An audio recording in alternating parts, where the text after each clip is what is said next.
Hai Maya Friends, jumpa lagi dengan saya Dr. Marlin Cecilia Malonda, spesialis anak dari Rumah Sakit Mayapada Tangerang.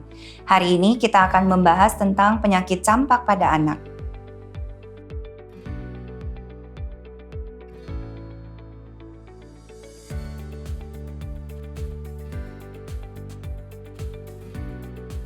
Oke, jadi campak adalah virus ya yang kita sebut dengan measles. Jadi kalau anaknya terkena campak biasanya akan mengalami gejala awal yang kita sebut dengan gejala prodromal, di mana terdiri dari adanya demam yang tinggi, kemudian bisa disertai dengan batuk dan pilek, dan juga coryza.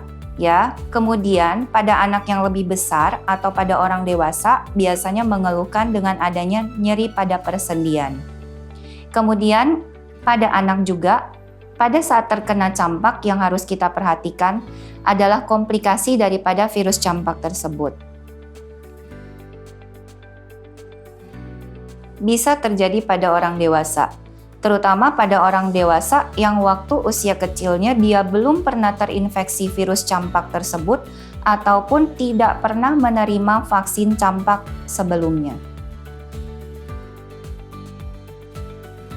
Apabila kita mendapatkan anak dengan gejala campak, jadi biasanya lebih ke arah pemeriksaan fisik. Jadi anak itu mengalami demam yang tinggi 2-5 hari. Kemudian pada hari kelima atau di hari keempat terkadang sudah timbul ruam kemerahan, yaitu kita sebut dengan ruam makulopapular yang bermula dari kepala atau belakang telinga dan kemudian menjalar ke tubuh dan seluruh tubuh tangan dan kaki. Ya, pada saat ruamnya keluar, anak masih demam tinggi. Kemudian bisa juga disertai dengan adanya batuk pilek. Nah, batuk pilek ini bisa menjadi batuk pilek yang cukup berat sehingga menyebabkan komplikasi daripada campak yaitu bronkopneumonia. Kemudian kalau ke dokter anak, kadang juga kita akan memeriksakan telinga si anak dengan alat otoskop, di mana kita akan melihat gendang telinganya. Biasanya pada anak yang mengalami campak, dia akan mengalami infeksi pada gendang telinga atau kita sebut dengan otitis media. Pada anak yang dengan demam tinggi, kita juga harus waspada, bisa saja terjadi kejang. Jadi kalau anak kejang oleh karena demam tinggi oleh karena campak, itu juga harus kita waspada karena takutnya virusnya masuk ke otak, kita sebut dengan ensefalitis. Oke, kita menghadapi pandemi virus SARS-CoV-2 selama 2-3 tahun terakhir.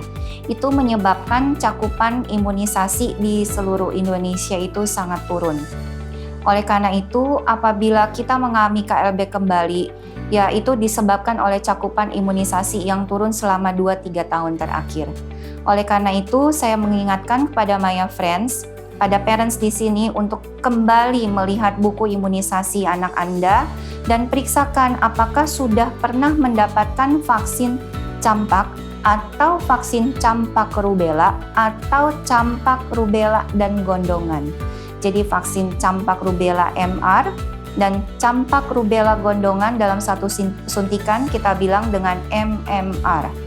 Apabila anak Anda belum pernah mendapatkan vaksin campak rubella ataupun campak itu sendiri dan MMR, ada baiknya segera datang untuk diberikan vaksinnya di rumah sakit dan klinik terdekat.